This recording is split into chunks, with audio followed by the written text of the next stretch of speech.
O interessante desse painel é porque até agora a gente teve a visão dos geradores aqui, né?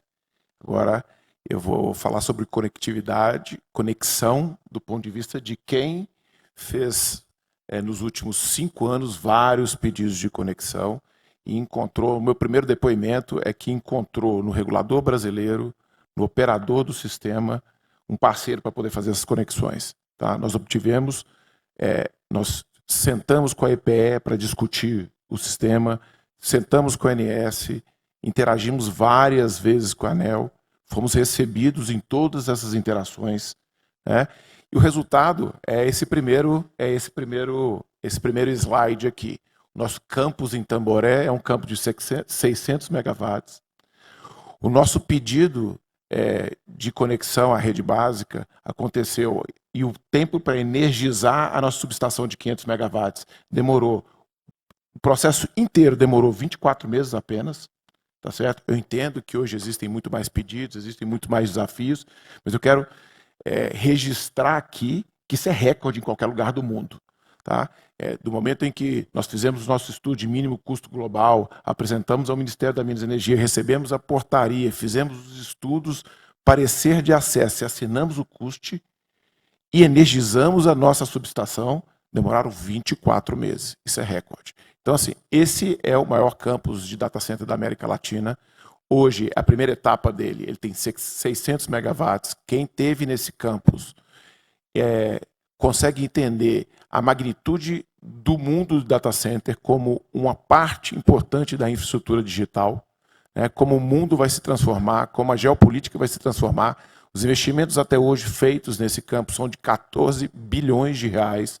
Nós temos, para terminar essa primeira parte do campo, outros 10 bilhões de investimentos para serem feitos. Essa é uma primeira etapa. Nós queremos expandir esse campo para 1 gigawatt. Né? Teremos todos os desafios da conexão relacionados, sabemos, especialmente do estado de São Paulo. Mas eu queria começar com esse depoimento, dizendo que encontramos no regulador, na agência e no operador parceiros para poder fazer a nossa conexão. Certo? Eu sei que existem outros desafios, mas a gente encontrou. O que eu quero dar também aqui, eu sei que o Afonso já falou e o Alessandro também, um pouco da perspectiva do nosso setor, para onde o nosso setor está indo, porque o problema vai cair, sinceramente, no colo do setor de energia. Ele vai cair lá. E eu queria dar para vocês a dimensão do que está envolvido. A gente vem... eu sou responsável pela área de desenvolvimento corporativo, no qual a energia está lá dentro, e é o primeiro player de data center com um time inteiro de energia. Nós já temos um time de energia há mais de 3 anos e meio dentro. São quase 30 pessoas, entre pessoas que cuidam da regulação, pessoas que cuidam da construção de subestação, pessoas que cuidam da construção de transmissão. Né? Porque a gente tenta ser rápido, porque esse time, de fato, existe entre, e eu queria mostrar isso para vocês, a diferença entre o time do nosso mercado e o time do setor de energia. Tá? Isso precisa... eu não tenho a solução, porque a solução está aqui para a gente discutir, mas eu estou vislumbrando o problema. Nós não enfrentamos esse problema ainda, mas vamos enfrentar ele agora. Tá? Então, eu queria dar um pouco da dimensão do nosso setor, as demandas e terminar com as nossas dores na conexão. Tá? Bom, o primeiro slide é um pouco da dimensão desse setor. A McKinsey tem uma projeção de que nos próximos 5 anos o setor de infraestrutura digital, especialmente para rodar inteligência artificial, não o setor de infraestrutura, o setor de data center, vai demandar entre 3,7 trilhões de dólares no mundo a 7,9, 8 trilhões de dólares no mundo de investimentos. Tá? Esses são os números que nós estamos conversando. É mundo. Tá? Puxa, o que disso é América Latina? Se eu falar aqui, vai ser um chute. Mas, com certeza, 5%. Mais ou menos 5%. Não dá para dizer se vai ser mais ou menos, depende um pouco da gente, se a gente vai fazer a lição de casa ou não vai fazer a lição de casa. Mas o interessante desse estudo da McKinsey é que ela diz para onde esses investimentos estão sendo destinados. Vocês vão ver que vão pegar o caso, a melhor projeção, né? Que ela diz que 7,9 trilhões serão investidos no setor de data center, dos quais 2,6 serão para a infraestrutura de data center, ou seja, a construção, os equipamentos de resfriamento, os geradores, os transformadores, os UPS. 4,7 trilhões serão para os equipamentos de processamento, tá? Que já foram mencionados aqui anteriormente, GPUs e CPUs. E 600 bilhões são para o setor de energia. Então, é só interessante dizer como o setor de energia está conectado ao nosso mundo. Sem ele, a gente não vive, né? Sem as soluções no setor de energia, o mercado de data center, a infraestrutura, pouco sobre as projeções, elas são variáveis, né? Sobre o consumo que os data centers, especialmente para projetar não só cloud, mas inteligência artificial nos próximos anos, e aí já também num espaço pequeno de 5 anos, né, você tem projeções, a nossa projeção interna é de 125 gigas. A dos outros players do mercado, que são todos players que tratam especificamente no mercado de pesquisa, de research, de data center, chega aí de 152 gigas a 220 gigas. Tá? Então, projeções para a América Latina, acho que o que é importante dizer é que a gente sairia hoje aí desse número de em torno de 1 giga e pouco na América Latina para 8 gigas, incluindo inteligência artificial e cloud. Quer dizer, nos próximos 10 anos nós multiplicaríamos o mercado 8 vezes, sendo que o Brasil é responsável por 60% desse mercado. Tá? Eu vou passar mais rápido aqui, não vou ficar muito tempo por causa do nosso tempo. Mas o Brasil tem mas a América Latina e o Brasil especificamente tem uma oportunidade. A gente pode transformar esse 8 em 13 ou 14 gigas, se a gente fizer a lição de casa. Se o Brasil for enxergado como um hub de processamento de dados, especialmente de inteligência artificial. Mas por que o Brasil seria enxergado como um hub de processamento de dados? Especialmente porque nós temos a energia disponível, renovável, que é a maior demanda do mercado americano, né? Hoje, para você acessar, fazer uma conexão à rede em Virgínia, os prazos estão variando de 6 a 8 anos. São as nossas empresas irmãs nos Estados Unidos. Quando você faz o pedido de conexão, de 6 a 8 anos. Quer dizer, em algum momento, e o bottleneck já existe hoje nos Estados Unidos, e nós vamos ver aqui o que está acontecendo, como os Estados Unidos está reagindo a isso. No primeiro momento, vai reagir no segundo momento. O ponto é, hoje é a grande oportunidade que nós temos. Se o Brasil fizer a lição de casa, se o setor fizer a lição de casa, precisa ser feito, né? Quer dizer, o setor já é um setor organizado, o grid é um grid organizado, já tem um sistema que é incomparável, né, com o resto do mundo, é todo interligado, o sistema americano não é todo interligado, né? Tem uma matriz energética que é única também. Então, se a parte regulatória, a parte especialmente de impostos, se a gente fizer a lição de casa, somando essas coisas, a nossa oportunidade pode chegar a 13 gigas na América Latina, sendo que o Brasil é o maior player e é o provável player para consumir essa diferença de 5 gigas. Ninguém, os outros 3 mercados principais, que são Chile, México e Colômbia, não estão preparados para poder fazer esse salto, mas nós estamos. Tá? Bom, esse aqui é um outro dado que eu gostaria de passar para todo mundo. Quais são os prognósticos de tamanho de campos para se processar a inteligência artificial nos próximos anos? Hoje, os campos de data center, primeiro nós tínhamos prédios, né, nós vimos aqui, hoje nós temos campos. Os campos estão entre 150 e 200 megawatts.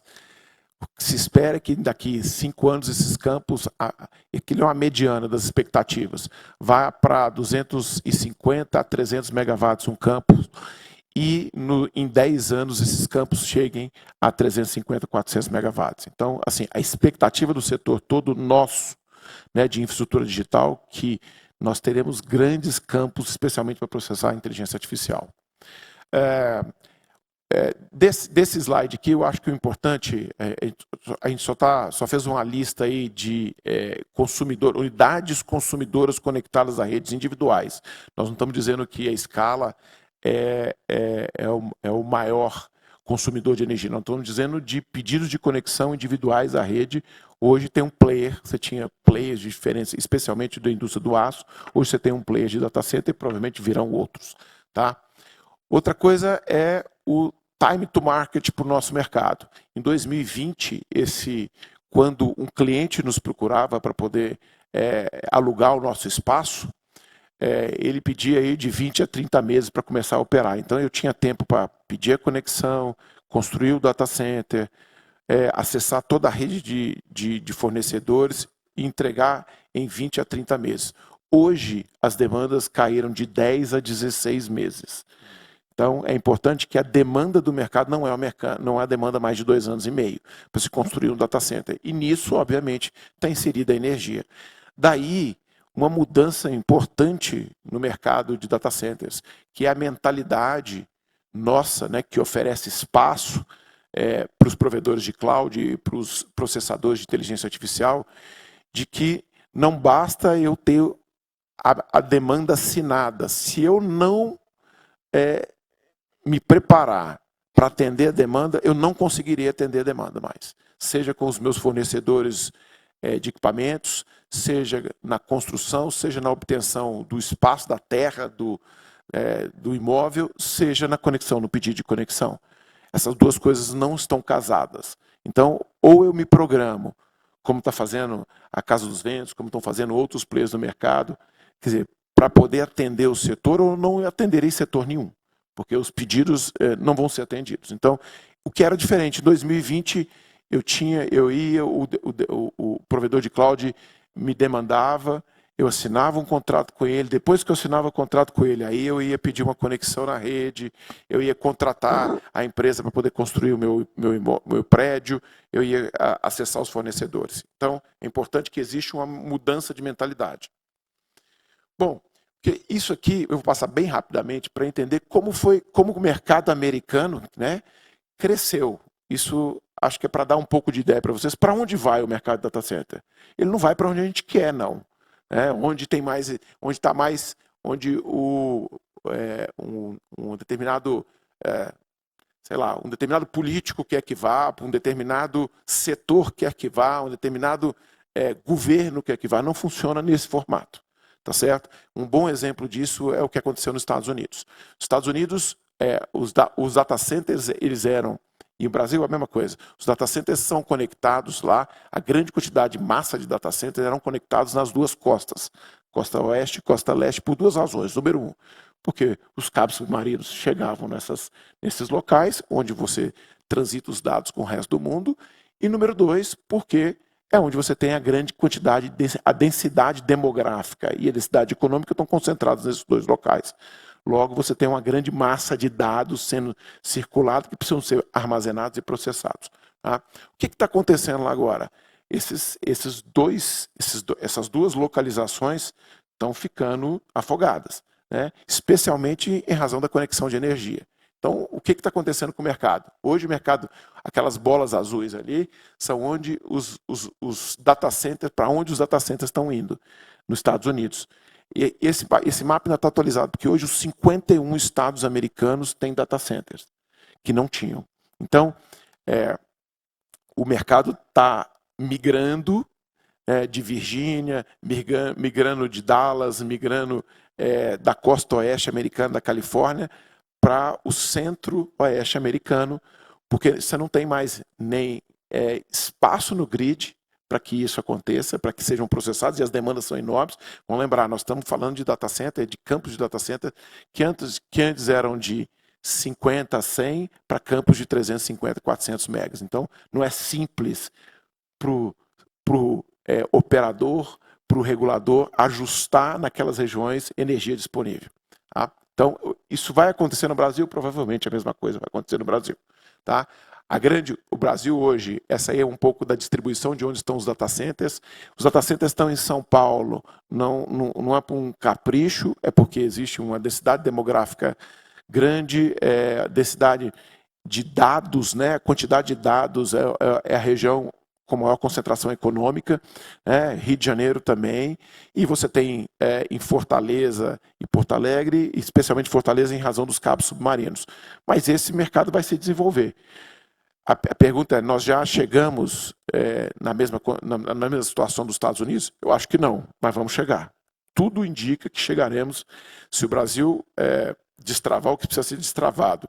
E o próprio consumo, que já foi passado aqui pelos dois palestrantes anteriores do mercado, de crescimento e pelas nossas próprias projeções, o Brasil não está pronto para, nesses locais, atender mais 3, 4, 5 gigawatts de processamento. Então, o mercado vai se expandir.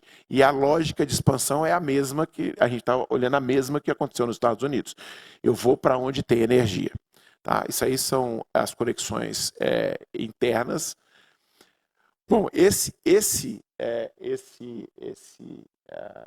slide, ele é uma pesquisa feita com todos os provedores no mundo inteiro, operadores de data center.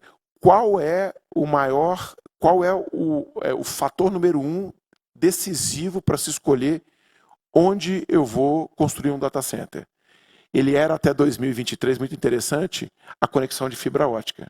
Não foi por outra razão que nós estamos lá em Tamboré, em Barueri, porque ainda é o lugar mais conectado da América Latina, tem um cabo submarino que sai da Praia Grande, sobe direto para o nosso campus lá. Tivemos que crescer de forma vertical, porque era o lugar mais conectado. Hoje, em 2024, essa pesquisa é a prova de que esse critério mudou. Eu não vou mais onde tem conexão, eu vou onde tem energia. Disponibilidade, não é energia, é onde tem disponibilidade de energia. Esse é o critério número 1, tá certo? Então é interessante como não é mais onde está o consumidor só, não é mais onde está a rede de conexão, também preciso dessas duas coisas, porque a latência é importante, mas eu vou onde tem energia. Então, aí a importância do setor, né? Como esse setor vai andar para onde a energia na rede estiver disponível. Não basta só gerar, tem que estar disponível lá. Tá?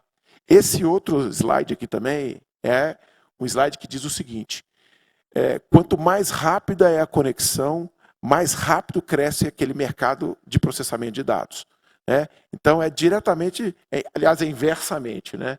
Quer dizer, quanto mais rápido eu conecto o off-taker, né, o data center, mais rápida aquele mercado específico, aquela zona de disponibilidade cresce. Esse é um exemplo tirado da Europa. Tá?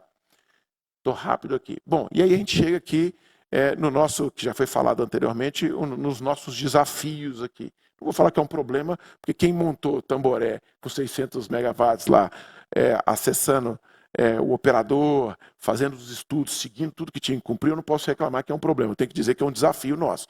O desafio nosso é esse aí. Ó.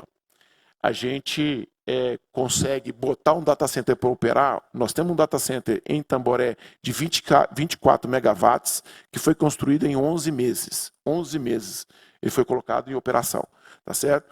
A demanda do cliente, esse 10 a 16 meses, é a demanda do provedor de cloud. É o timing que ele quer. Versus o timing que nós temos para conectar ao sistema de transmissão.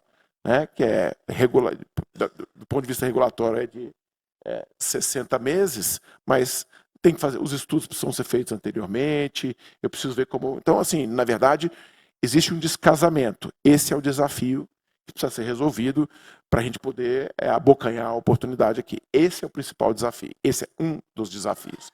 Tá? O outro é a confiabilidade do sistema. Não basta que eu faça a conexão. Eu preciso fazer conexão num sistema confiável. Esse gráfico nosso aqui mostra que a principal razão para interrupção de processamento, interrupção de funcionamento de data center é a queda de energia.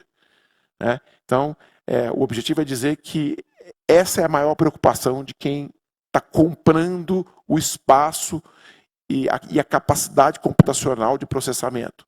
Então, a energia, a confiabilidade é crucial, tá certo? Não basta eu ter a energia disponível, ela tem que ser confiável, tá certo? E o terceiro e último, então eu tenho o primeiro, time to market, né? Quer dizer, o tempo que hoje eu tenho para acessar, que é previsto que eu cumpra todas as etapas, não casa com o tempo de demanda.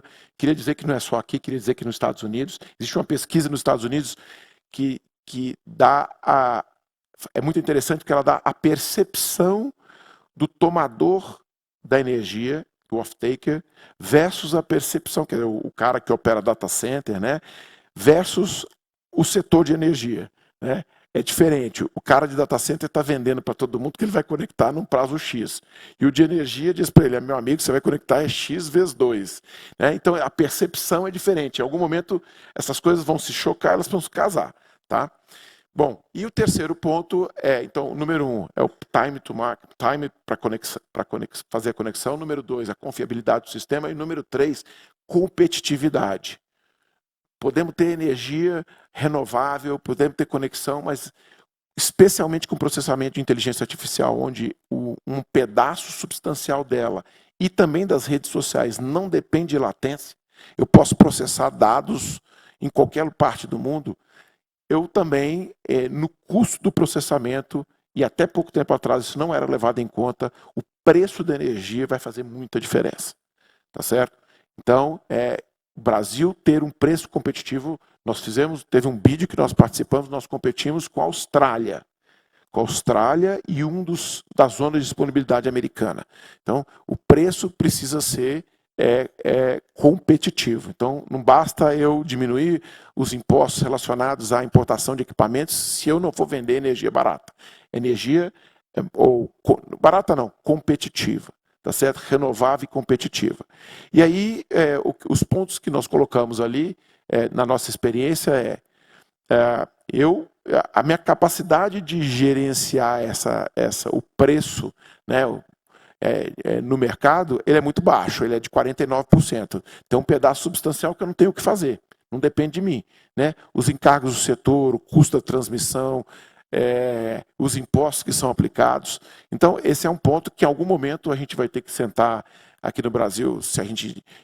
Eu sei que é complexa a formação de preço no Brasil, mas vamos ter que sentar para poder... Eu não posso... quando um off-taker, quando um processador de dados está comprando espaço para processar, comprando espaço no data center, ele compra por 10 anos, take or pay. E ele quer que a energia seja por 10 anos, take or pay, no preço que está garantido lá.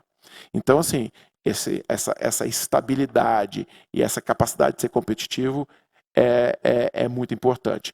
Junto a essa história da capacidade de ser competitivo, eu gostaria de acrescentar, que já foi mencionado aqui 2 vezes, a garantia de acesso ao sistema. A gente sabe aí que teve a resolução 1122, a gente acha que o remédio, nós que já gastamos aqui bilhões de reais, entendemos que a garantia é uma necessidade, tem que acontecer, porque a gente tira... não vou apontar para ninguém os oportunistas, né, que compram terra e acesso e depois saem vendendo para a gente. Né? Quer dizer, atrapalham o sistema todo, atrapalha o planejamento, atrapalha a EPE, atrapalha o ONS, atrapalha... Então, nós precisamos. O nosso ponto em relação ao remédio, o remédio nós concordamos. A nossa crítica é a dosagem dele. Ficou no valor, do jeito que está feito, e a gente está pronto para sentar com o regulador, ele vai ficar proibitivo. Eu vou dar um exemplo disso. Tá? O tipo de garantia que está sendo exigida, que é a carta fiança, é uma garantia que normalmente cobre, para quem está no mundo dos negócios, cobre descumprimento de obrigações financeiras. Né? Me pedir uma carta fiança que custa 2,5 do valor total do que eu vou pagar naquele contrato no espaço de 4 anos. Eu vou onerar o meu balanço de uma forma que vai tornar esse acesso para os grandes campos impossíveis. Vou dar um exemplo. No Rio Grande do Sul, compramos 10 milhões de metros quadrados, pedimos acesso, fizemos o nosso pedido para a MME, temos uma portaria lá para começar a acessar de 1,8 gigas para chegar a 5 para fazer nossa cidade de inteligência artificial, do lado da subestação de Guaíba 3, vai nos custar todo só o custo da garantia vai nos custar mais de 250 milhões e vai onerar o nosso balanço mais de 1,4 bi. Quer dizer, não tem player no mercado. Isso é para dar a garantia. Eu quero dar a garantia. Então a gente só tem que fazer com que ela fique, que a dosagem seja racional. Então, por que eu, em vez de eu não usar a carta fiança, que onera o meu balanço, eu não uso o seguro fiança, por exemplo, que é mais barato? A empresa que for dar precisa ter balanço, mas ele não aparece no meu balanço, ele é off-balance. Quer dizer, ninguém consegue um seguro fiança sem ter um balanço, sem ter acesso a crédito. Mas uma carta fiança é de um ônus tamanho que ele vai. Eu acho que ele não só vai tirar os oportunistas do mercado, mas vai matar os players do mercado para grandes campos. Para fazer um campo de 40, um data center de 40 megas, 50 megas, estamos ok. Para fazer um campo de 300, eu vou onerar o meu balanço de uma forma tal que eu sou favorável, estou pronto para dar as garantias, mas assim, o que a gente acha que deve ser estudado melhor a forma dessa garantia ser dada. Tá? Esses são os nossas aí, perto dos players, as nossas pequenas observações, as nossas dores, e o que eu queria dividir com vocês, especialmente é que o Brasil tem se fizer a lição de casa, tem um futuro do ponto de vista de infraestrutura digital que é transformador, que o Afonso já falou, que é uma oportunidade única de país.